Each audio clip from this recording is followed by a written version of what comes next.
Kita sama-sama panjatkan kehadirat Allah Subhanahu wa taala yang mana atas rahmat dan karunia kita semua diberikan kesehatan, keselamatan, kesempatan sehingga kita bisa hadir dalam momen yang mulia ini, yaitu dalam kajian muamalah secara offline yang bertempat di Kampung Wakaf Sentul yang alamat persisnya di Desa Babakan, Desa Karangtengah, Kecamatan Babakan.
Maka generasi anak-anak kita dan cucu kita terlalu jauh untuk bicara ada 3 generasi, di 2 generasi yang akan datang ini sepenuhnya terancam untuk kehilangan kendali terhadap kehidupan.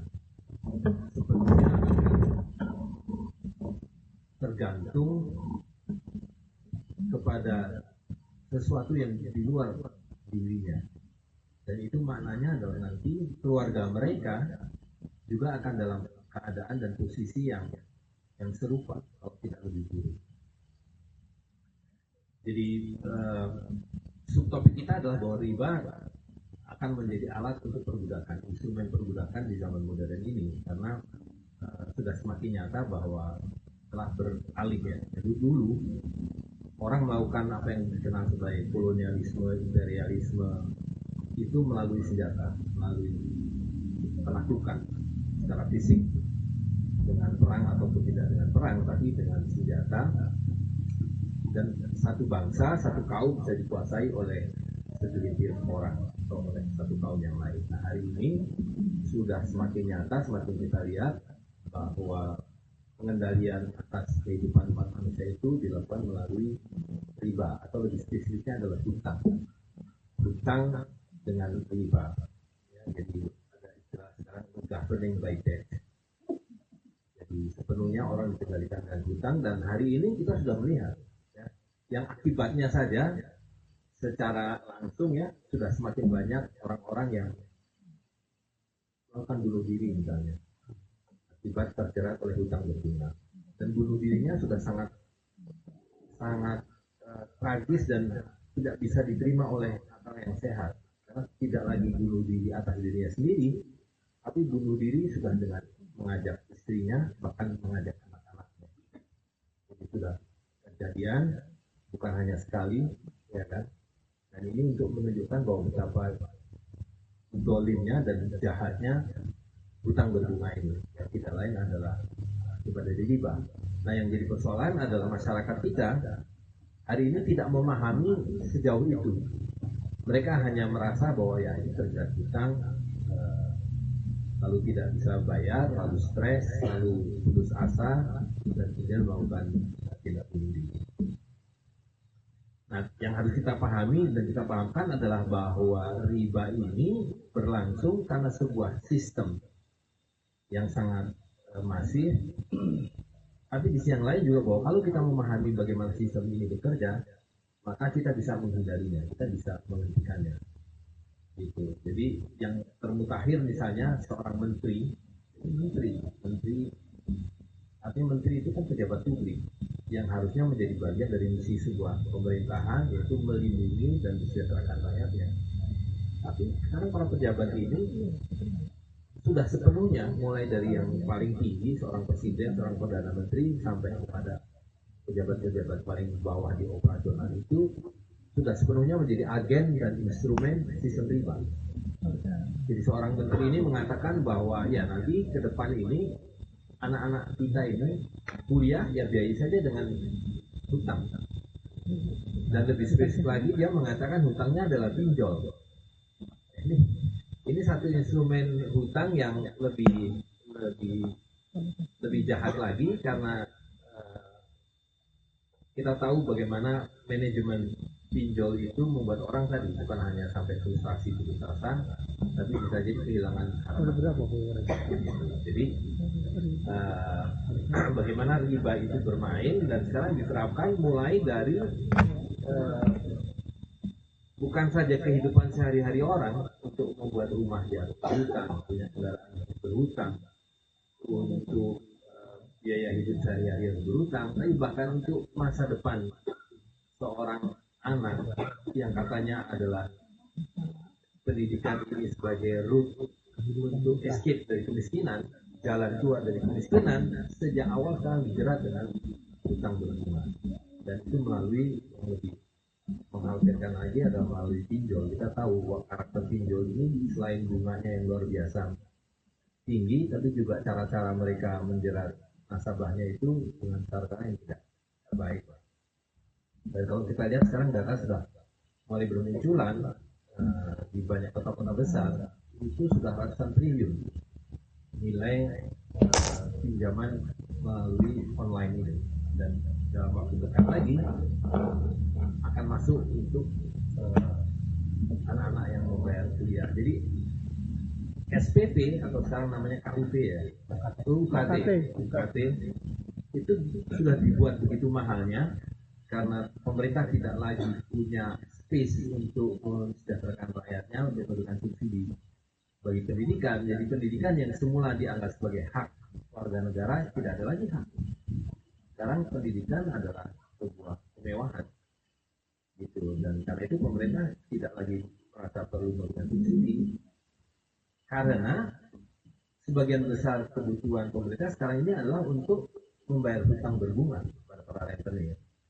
Nah, jadi seluruh beban itu dialihkan kepada masyarakat. Jadi yang dulu selalu dikatakan bahwa pemerintahan ini atau sebuah negara didirikan untuk mensejahterakan rakyatnya, welfare state, konsepnya itu, sekarang tidak ada lagi. Sekarang sepenuhnya pemerintahan itu adalah service delivery, ya, memberikan jasa-jasa yang diperlukan oleh masyarakat. Jadi semuanya hanya bekerja secara rutin untuk mengurusi boro-boro, mengurusi layanan-layanan jalan, sampah, dan seterusnya, yang sepenuhnya kemudian dialihkan dibiaya sendiri oleh masyarakat. Sehingga konsep misalnya konsep tadi subsidi untuk pendidikan tidak ada lagi, dialihkan bahkan kepada pinjaman. konsep tunjangan kesehatan dialihkan menjadi asuransi, yang maknanya adalah semua dibebankan kepada masyarakat sambil terus dibebani dengan pajak-pajak yang makin hari makin luas, makin merajalela dan seterusnya, yang semuanya adalah bermuara kepada satu pintu, yaitu adalah untuk mencicil hutang-hutang kepada para rentenir.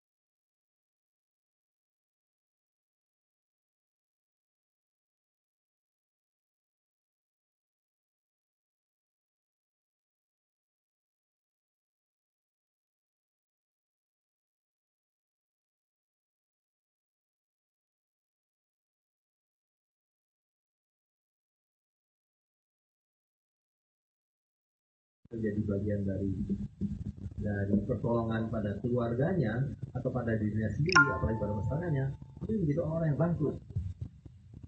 Begitu selesai kuliah dia bangkrut karena kemudian dia sudah harus langsung mencicil hutang-hutang kredit,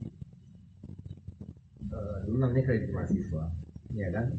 Jadi dimulai dengan bangkrut, bayangkan hidup dimulai dengan kebangkrutan, sudah pasti akan berakhir dengan kebangkrutan, gitu. Nah, jadi masyarakat ini, umat Islam ini harus memahami betul bahwa yang namanya riba, yang Allah SWT sangat keras di dalam Al-Quran, bahwa Allah menyatakan perang terhadap riba, dan Rasulullah SAW sudah mengatakan bahwa yang menanggung dosa dari riba itu adalah semua pihak.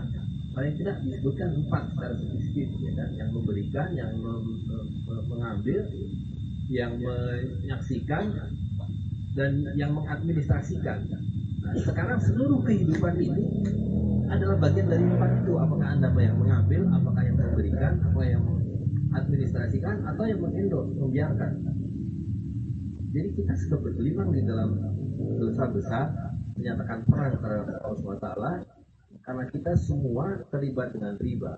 Nah, karena itu, satu, kita harus memahami bentuk riba di zaman modern ini yang sebenarnya tidak berubah dari zaman jahiliyah, dari zaman dahulu sebelum Islam bahkan, hanya mengalami sofistikasi dan kemudian menjadi sebuah sistem. Jadi itu yang perlu dipahami, dan bahwa semua itu dimulai dari munculnya satu sistem baru yang dulu tidak ada, yaitu sistem uang kertas. Yang menyatu di dalamnya adalah banking system. Dan semua bermula dari situ. Ya, dan kemudian bahkan pemerintah negara yang semula dikonsepkan sebagai welfare state, sebagai satu institusi yang melindungi warga dengan mendapatkan hak monopoli untuk menjaga keamanan dan sebagainya, dengan imbalan ya, rakyat harus dibikin aman dan sejahtera. Dalam kenyataannya hari ini negara dan pemerintah menjadi alat bagi berlangsungnya sistem riba itu sendiri. Jadi dengan kata lain, kita tidak bisa mengandalkan pemerintah, kita tidak bisa mengandalkan negara. Jadi kita harus memahami betul bagaimana sistem riba ini bekerja dalam sebuah mekanisme, ya, dimulai dari uang kertas, banking, hutang berbunga, yang kemudian menjadi hutang publik dan seterusnya, lari pada perpajakan, dan seluruh instrumen yang membuat rakyat kehilangan perlindungan, kehilangan pegangan, gitu. Nah, jadi satu itu harus dipahamkan, dan kita harus mulai dari diri kita sendiri memahami ini, dan ini sudah sering kita bahas, kita semua sudah paham bahwa instrumen riba par excellence hari ini adalah sebuah kertas dengan segala turunannya, ada itu saham, sampai sekarang mengalami satu revolusi baru, fase baru yang akan sangat revolusioner, yaitu sistem digital. Nah, di sistem digital ini, digital currency ini dengan ada seluruh instrumen penundannya akan sepenuhnya membuat kita bukan hanya tidak bisa mengendalikan kehidupan kita, tapi dimulai dari bahkan yang paling basic, kita tidak bisa mengendalikan hasil jeripaya kita tidak bisa mengendalikan harta kita. Secara spesifik, kita tidak bisa lagi mengendalikan apa yang itu uang, mata uang, karena mata uang itu begitu dia menjadi digital currency, maka dia menjadi sebuah program. Jadi mereka yang mengatakan bahwa ini adalah mata uang yang sah, yang lain tidak sah, itu bisa mengatakan bahwa mata uang ini hanya berlaku 3 bulan. Kalau 3 bulan tidak Anda habiskan, hangus. Bisa begitu. Atau ini hanya berlaku untuk di toko A, B, C, D, E. Di toko yang lain tidak berlaku. Ya kan, seperti sekarang aja, ada yang menerima X, ada yang menerima Y, ada yang menerima Z, uang-uang digital yang itu pun belum merupakan digital currency. Sekarang ini baru merupakan uang elektronik, yang mana basisnya masih sama, uang kertas, uang fiat. Nah, dalam fase berikutnya tidak ada lagi uang fiat, tidak ada lagi uang kertas, tapi yang ada adalah sepenuhnya pulsa, sepenuhnya adalah digital currency. Ya. Nah, jadi ini adalah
di mana yang paling basic, karena pintu masuk riba modern ini adalah alat tukar, di mana alat tukar yang nyata diubah menjadi alat tukar yang pada dasarnya fiktif.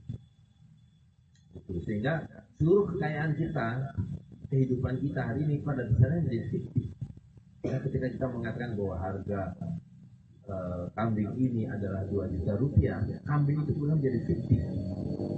Karena 2 juta rupiah ini tidak ada wujudnya, tidak ada realitasnya, dan tidak ada nilainya, kecuali keyakinan. Itu kenapa disebut sebagai fiat money, uang fiat, karena didasarkan pada keyakinan.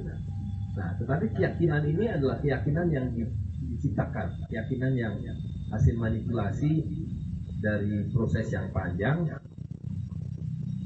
sehingga seolah-olah ini menjadi satu realitas gitu.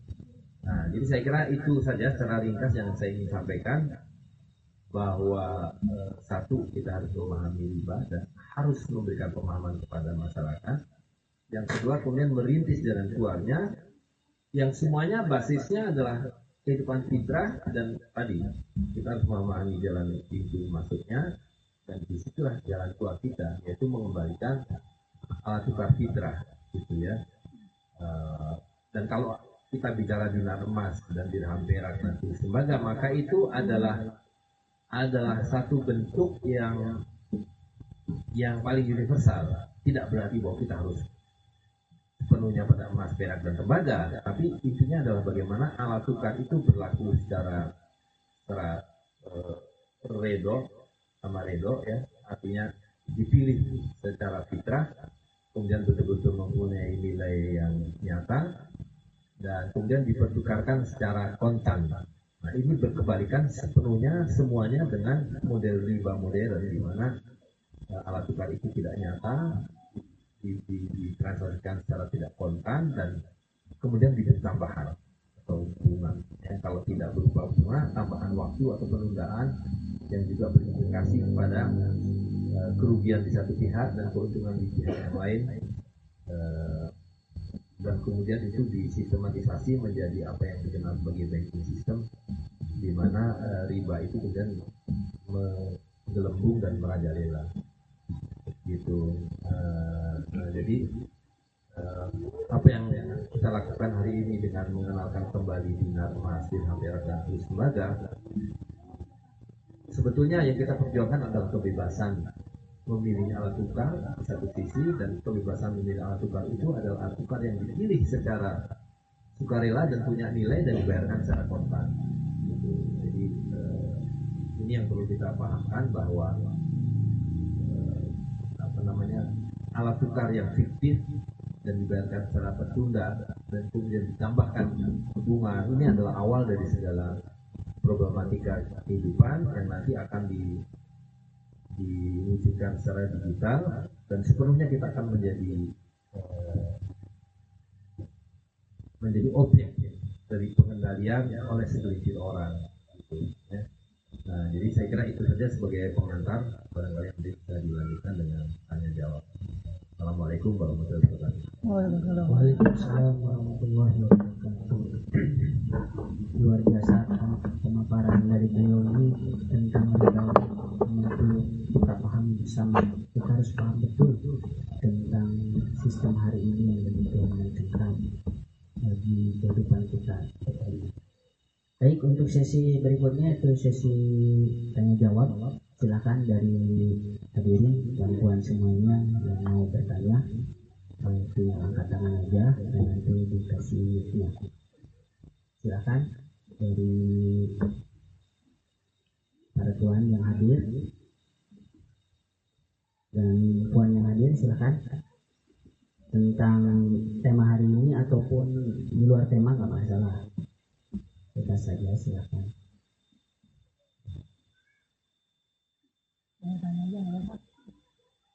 Ada dari netizen ada enggak? netizen, dari netizen mungkin ada. Netizen ada ini. Belum ada juga.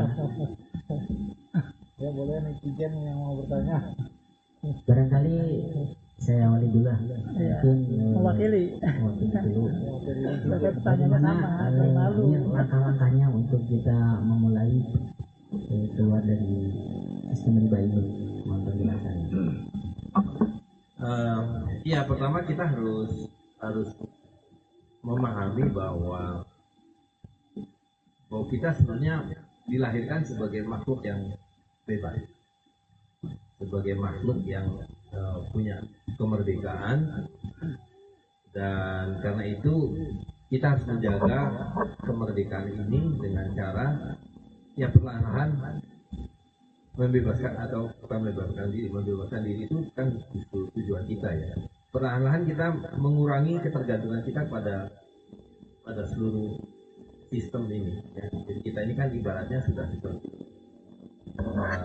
satu instrumen yang dicolokkan begitu ke dalam satu sistem yang seolah-olah kalau kita tidak berada di dalam sistem itu tidak bisa hidup gitu. Nah, jadi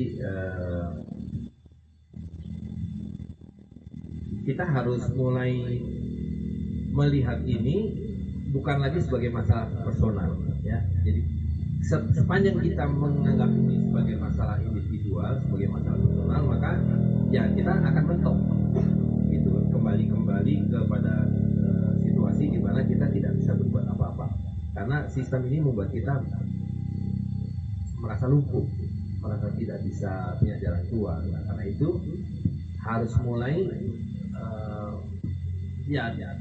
berjamaah kalau kita mau mulai istilah itu ya. Kita harus hidup secara sosial, kita harus hidup secara bersama-sama untuk menyelesaikan masalah yang seolah-olah personal itu secara sosial. Jadi misalnya begini, sebagaimana tadi saya sampaikan, seluruh kehidupan ini kan dimulai dari sistem yang mengharuskan kita menggunakan alat tukar tertentu ya.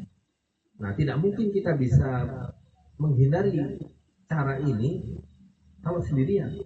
Tapi kalau kita berdua dan dua orang ini bersepakat bahwa oke, hari ini kita mau pinjam-meminjam deh, tapi saya tidak mau pinjam-meminjam dengan instrumen ribawi ini. Tapi oke, Anda perlu apa? Beras, saya pinjamin beras. Anda perlu perlu harta yang lain yang lebih besar, mungkin ya saya pinjam di emas gitu.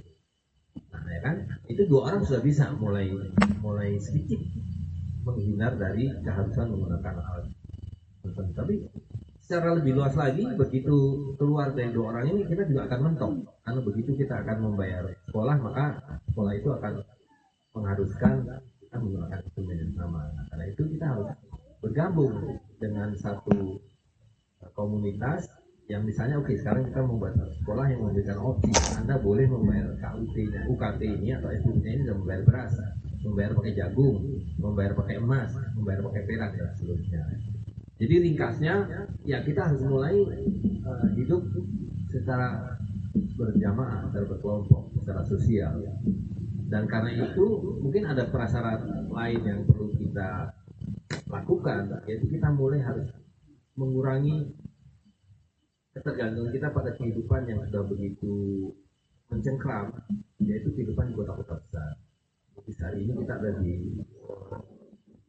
Karangtengah, di Sentul ini misalnya, ini adalah tempat yang bisa menjadi tempat yang agak memadai untuk kita keluar dari ketergantungan pada sistem. Kita mulai bertanam, jadi kita berkelompok, mulai bertanam, berproduksi, dan kemudian bertransaksi dengan pilihan-pilihan yang lebih merdeka.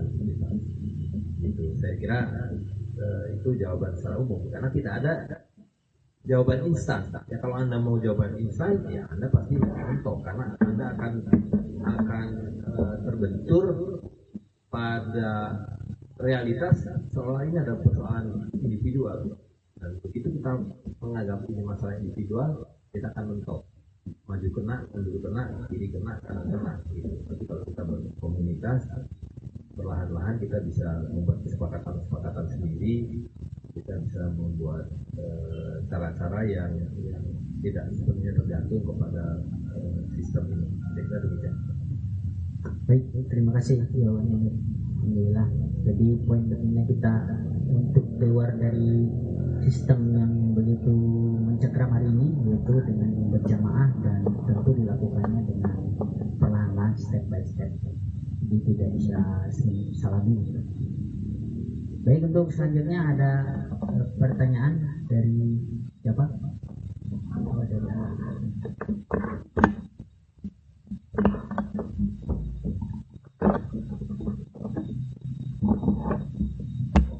Assalamualaikum warahmatullahi wabarakatuh. Ya, sebelumnya perkenalkan, Munir, saya dari Cirebon. Saya ingin mengkomparasikan Pak dari Indonesia zaman dulu dan sekarang. Kita kan terkendala sekarang itu kan di biaya ya. Zaman dulu di perkampungan khususnya kalau pendidikan itu kan ketika tidak ada biaya masih bisa terima dari hasil tani.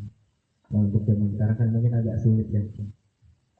Mengingat viralnya yang organisasi Muhammadiyah itu narik dana cukup besar dari bank, itu apa bentuk ikhtiar organisasi Muhammadiyah juga untuk mandiri atau independen gitu? Karena kan mengingat organisasi Muhammadiyah itu banyak ya Pak ya, bergerak di bidang pendidikan, bergerak di bidang kesehatan. Mungkin bisa dijelaskan lebih detail dengan komparasinya. Terima kasih. Yang Muhammadiyah sebenarnya adalah satu contoh ya, sebagai sebuah katakanlah sebuah komunitas besar, yang di dalamnya itu sebenarnya punya potensi untuk dia otonom.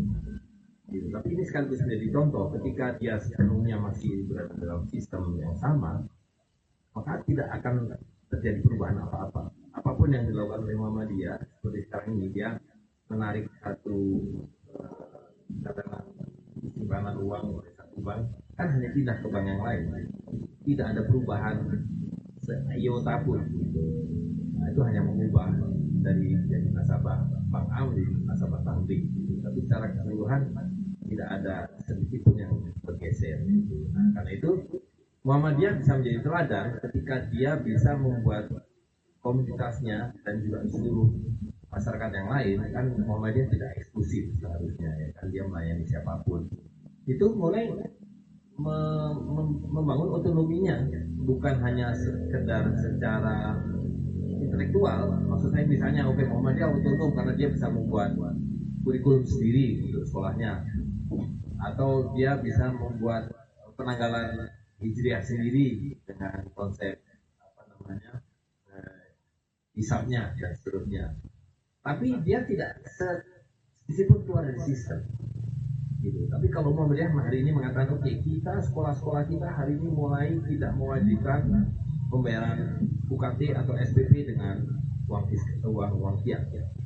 Tapi boleh membayar dengan padi, boleh membayar dengan emas, boleh membayar dengan perak dan seterusnya gitu. Dan apakah Muhammadiyah bisa? Bisa gitu.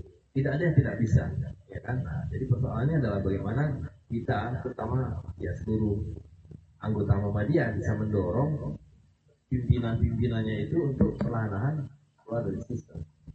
Bukan keluar dari sistem dalam pengertian kemudian melawan atau against sistem, tapi tadi kembali kepada fitrah yang sebetulnya ini persoalan semua orang, persoalan bukan hanya Muhammadiyah, tapi ini persoalan kemanusiaan ya. Bahwa hari ini manusia sudah betul-betul diturunkan derajatnya menjadi benda-benda. Jadi seluruh manajemen kehidupan ini seperti memanage benda-benda gitu. Sehingga apakah itu sekolahan, apakah itu rumah sakit, apakah itu jumbo dan seterusnya, semua dikelola dengan filosofi memanage benda gitu. Nah itu harus dikembalikan bahwa kita ini kehidupan manusia yang bisa secara fitrah di pelan-pelan gitu dikembalikan. Jadi kalau misalnya Muhammadiyah hari ini mengatakan oke, kami akan menerbitkan dinar emas dan dinar perak dan kurus Muhammadiyah, ya, tentu semua orang bisa menggunakan itu. Tapi di dalam sistem subsistem Muhammadiyah sendiri itu bisa membangun otonomi gitu ya kan. Lalu bagaimana Muhammadiyah harus punya kebijakan, misalnya tidak ada utang kredit mahasiswa, bagaimana caranya wakaf-wakaf dihidupkan sehingga beasiswa diperoleh dengan sumber-sumber yang otonom ya kan. Sekarang saya kan di sektor ITB sudah mengatakan bahwa dia mengendorse perusahaan pinjol untuk membiayai kehidupan mahasiswa. Ini kan sudah sebuah kegilaan. Tidak ada lagi moralitas dan etika bahkan di kalangan intelektual. Jadi ini persoalan kehidupan yang sangat luas. Dari riba itu mengubah seluruh cara hidup orang, etika orang dan seterusnya. Jadi kembali ke contoh Muhammadiyah ini ya tidak mengubah apa-apa kalau dia hanya memindahkan uang-uangnya dari satu rekening ke rekening yang lain. Jadi Muhammadiyah harus mulai membangun otonomi gitu. Dan juga misalnya di rumah sakitnya dia harus mulai menghidupkan Tibu Nabawi. Atau kalau kita nggak mau pakai istilah Tibu Nabawi karena terlalu Islam, pakai pengobatan Cina atau pengobatan India dan seterusnya. Tapi intinya adalah cara-cara hidup yang tidak tergantung pada sistem riba gitu. Dan ini akan menjadi problem semua orang, semua manusia gitu. Saya kira demikian.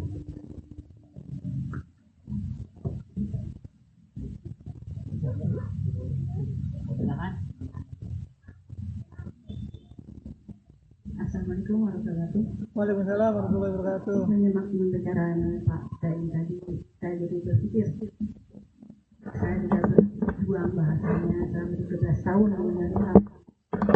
Saya berpikir apakah tidak ada yang bisa kita kerjakan untuk sedikit menyenggol pemerintah yang mungkin bahasanya nanti bisa diterima oleh akal mereka. Jadi gerakan penjajahan ini apakah ada yang bisa menggoyahkan hati mereka? Saya berpikir seperti itu Pak. Sayang sekali ya, dulu kita sudah berjuang banyak Pak ya, sudah mati hidup kita terus terampas, dan kita sekarang berjuang dari nol lagi. Saya sedih sudah Pak. Nggak adakah kita berbuat Pak agar Nabi bisa dikenal banyak orang?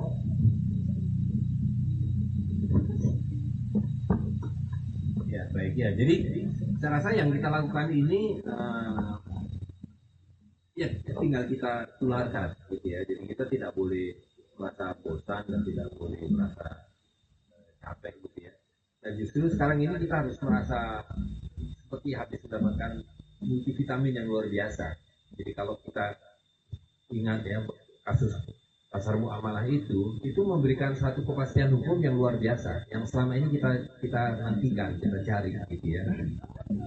Bahwa sekarang ada legalitas yang sudah sampai kepada Mahkamah Agung yang mengatakan bahwa penggunaan dinar, dirham dan fulus itu tidak melanggar undang-undang apapun, karena itu cukup fitrah.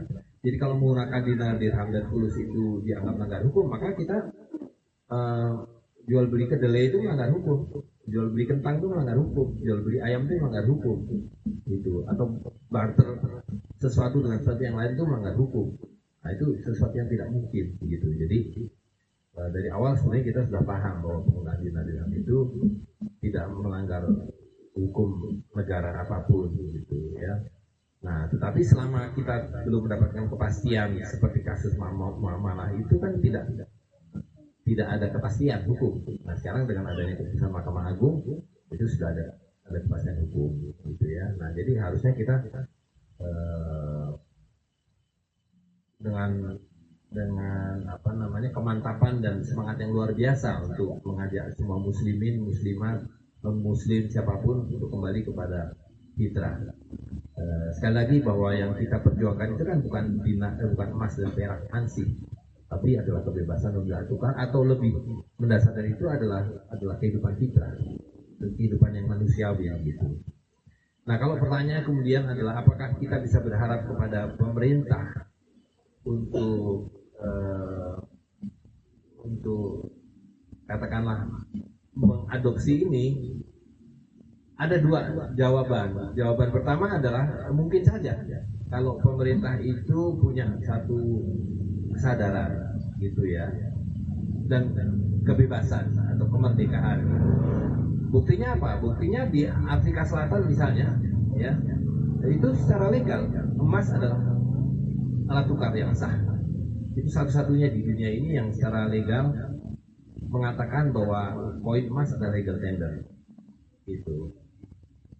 Nah, yang serupa dengan itu di Amerika Serikat. Di Amerika Serikat itu sampai beberapa tahun yang lalu paling tidak ada 12 negara bagian yang sudah menyatakan bahwa koin emas dan koin perak itu adalah legal tender, tapi sukarela, tidak wajib.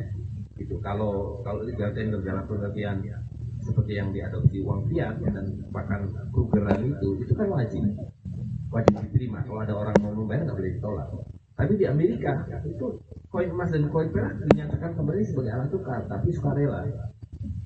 Gitu. Nah, kemungkinan yang kedua adalah kalau kita melihat bahwa pemerintahan hari ini kan sepenuhnya tadi menjadi instrumen dari sistem riba ini, gitu. Dan karena itu ya kita tidak bisa berharap, gitu. Karena hari ini kan kalau kita mau lebih mendasar lagi, pemerintah ini kan sepenuhnya tidak otonom, tidak independen. Karena apa? Karena hidupnya dibiayai oleh kelompok lain, itu bankers class, gitu. Nah, sedangkan kehidupan fitrah itu adalah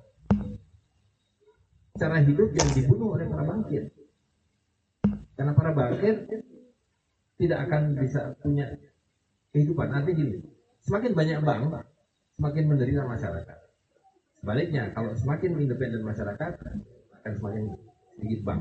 Jadi kalau kita lihat sejarah bagaimana munculnya kredit rumah tangga, dulu kredit itu kan hanya untuk produksi. Kredit itu tadi semula adalah kredit yang diberikan untuk modal, tapi kemudian merambah kepada cara hidup, untuk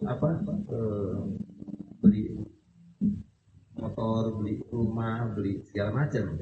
Nah, itu dimulai oleh perusahaan mesin jahit namanya Singer.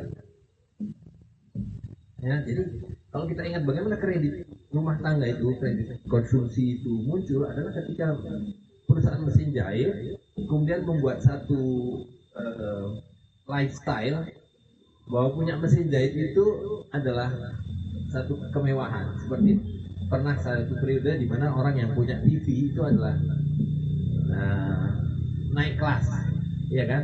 Nah, tapi mesin jahit ini dibuat sedemikian rupa tidak bisa dibeli secara tunai. Diciptakanlah dengan kredit.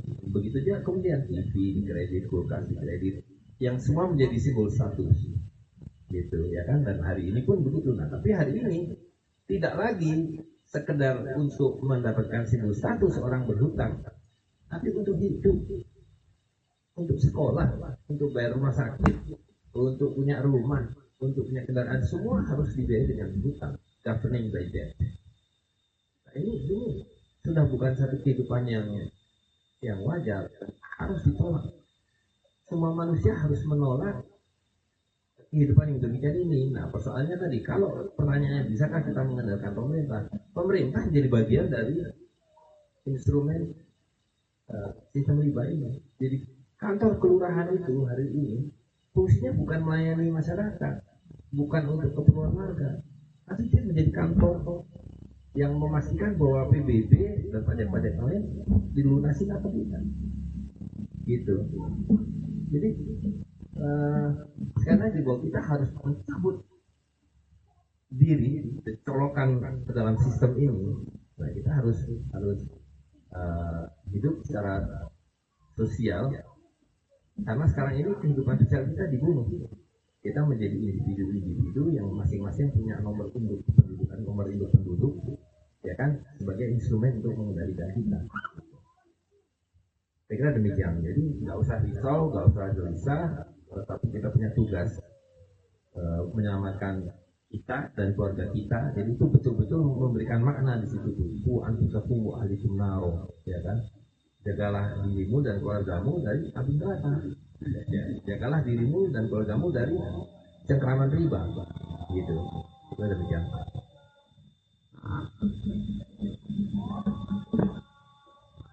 Baik, terima kasih. Bagaimana Bonya? Ya, jadi poin pentingnya kan untuk keluar dari jalan sistem riba ini ya bebaskan diri kita, lingkungan terdekat kita, keluarga kita, tetangga kita, syukur-syukur bisa meluas. Mulai dari itulah menambah ke sosialitas. Mungkin untuk kajian dicukupkan sekian dulu, kami udah masuk waktu zuhur. Mudah-mudahan apa yang disampaikan oleh narasumber dan janji bisa kita pahami bersama, dan kesimpulannya bahwa kita tidak usah putus asa, kita berusaha untuk memperbaiki diri kita dari sistem riba ini secara step by step. Mungkin sebelum ditutup ada tambahan ya, mungkin ini juga perlu diketahui oleh teman-teman semuanya bahwa beliau ini adalah saksi ahli waktu Amir Zain disidangkan dan beliau lah yang salah satu yang memperkuat sehingga Amir Zain bisa bebas murni. Itu pertanyaan harus kepada beliau secara personal. Assalamualaikum warahmatullahi wabarakatuh. Waalaikumsalam warahmatullahi wabarakatuh. Jadi tadi nyambung dari tentang bagian Muhammadiyah, misalnya kampus Muhammadiyah itu, saya di kantor punya teman akrab Muhammadiyah, jadi tahu misalnya. Di Universitas Muhammadiyah yang ada di timur itu menerima UKT dengan hasil pertanian, ya. Jadi nyambung tadi yang saya dari itu. Kemudian juga waktu saya bulan lalu ke Tidore, itu pesantren ada yang menerima SPP-nya dengan hasil pertanian. Jadi kan kita pahami bahwa kita sebagai muslim yang kita miliki Al-Quran itu, Quran itu bukan hanya petunjuk bagi muslim saja, tetapi bagi seluruh manusia. Ya. Sekarang kita kan ngajak sholat kepada non-muslim kan itu tidak kena, tapi beda dengan urusan riba ini ya. Bisa kita bicara, tadi Amir Zain menyampaikan seluk-beluk dan semakin bahaya nasihat ini, ya salah satu solusinya misalnya ketika UKT dengan ada pertanyaan dan sebagainya, itu udah linas tanpa. sekarang terkait posisi kita di pemerintah.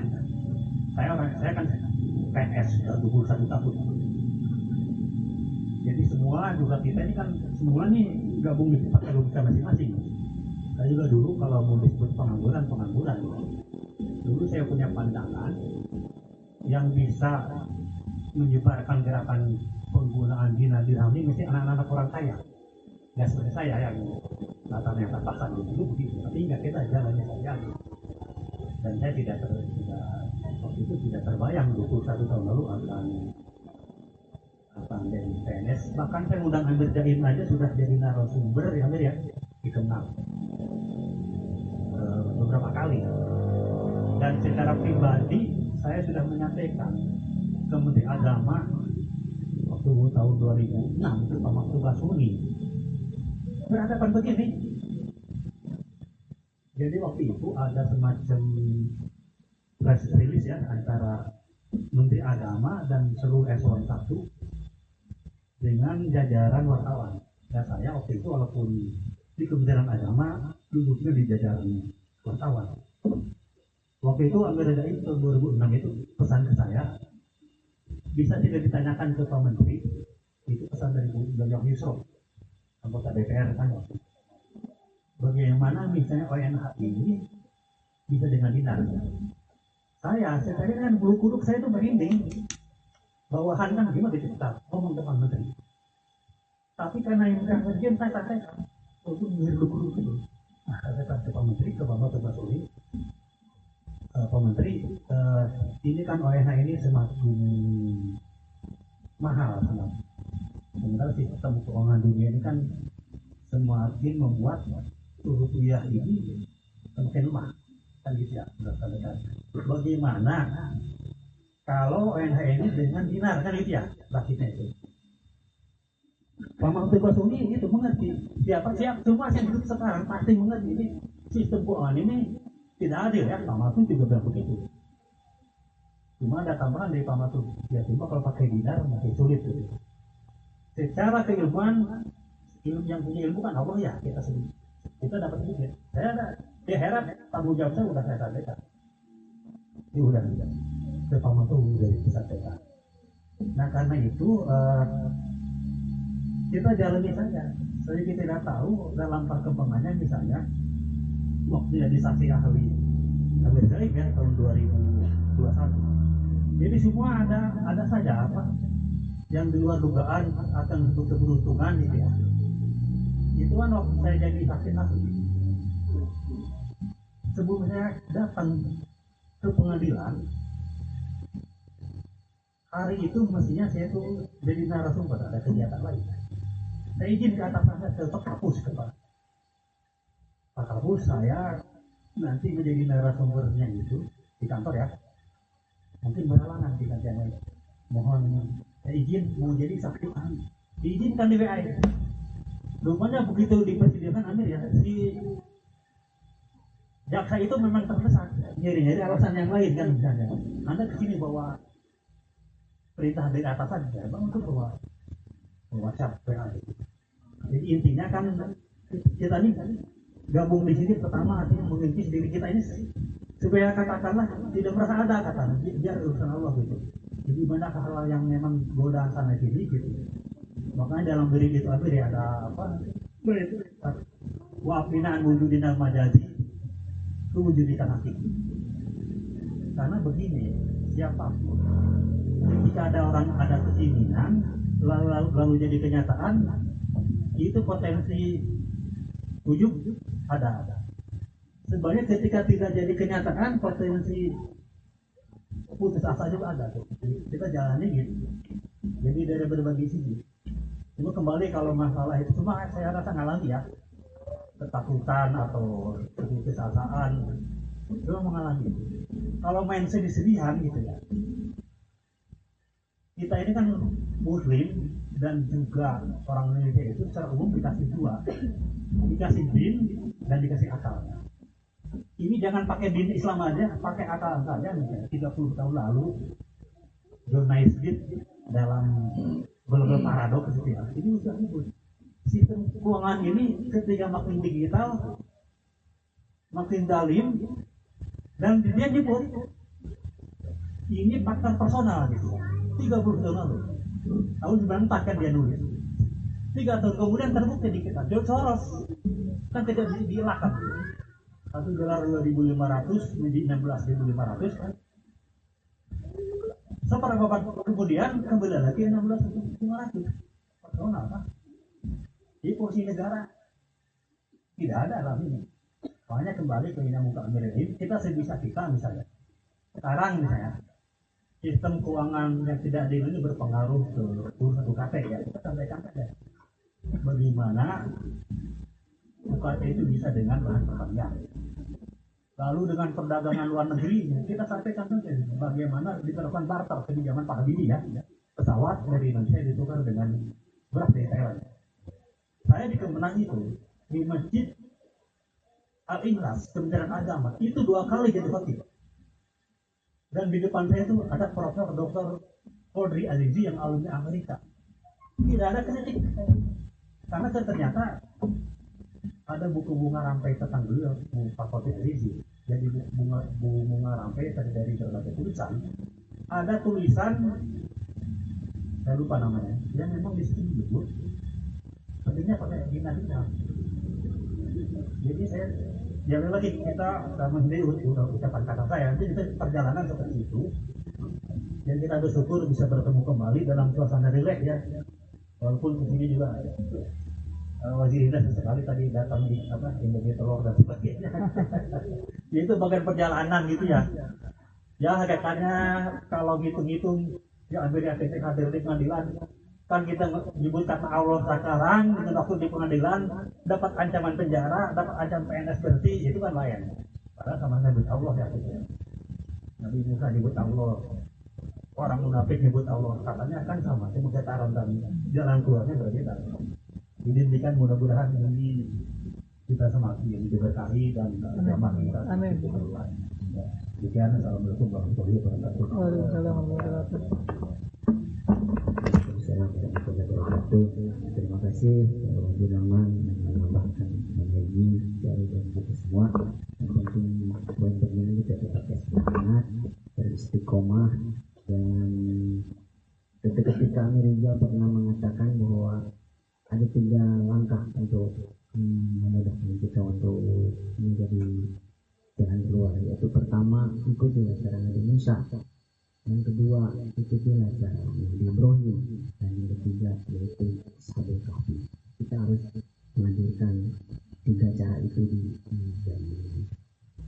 Demikian kajian pada siang hari ini, dan dilangsungkan di tempat yang lebih tidak biasa, yaitu Anda Wakaf Sentul. Semoga kita semua diberikan kesehatan, keberkahan, dan panjang umur untuk menjalani perjalanan ini untuk menegakkan kembali yang hak sehingga yang baik itu semua. Tutup dengan baca Alhamdulillah dan Fatihah bersama. Alhamdulillahirrahmanirrahim. Bismillahirrahmanirrahim. Bismillahirrahmanirrahim. Alhamdulillahirrahmanirrahim. Ar-Rahmanirrahim. Maliki yaumiddin. Iyyaka na'budu wa iyyaka nasta'in. Ihdinas siratal mustaqim. Siratal ladzina an'amta 'alaihim ghairil maghdubi 'alaihim.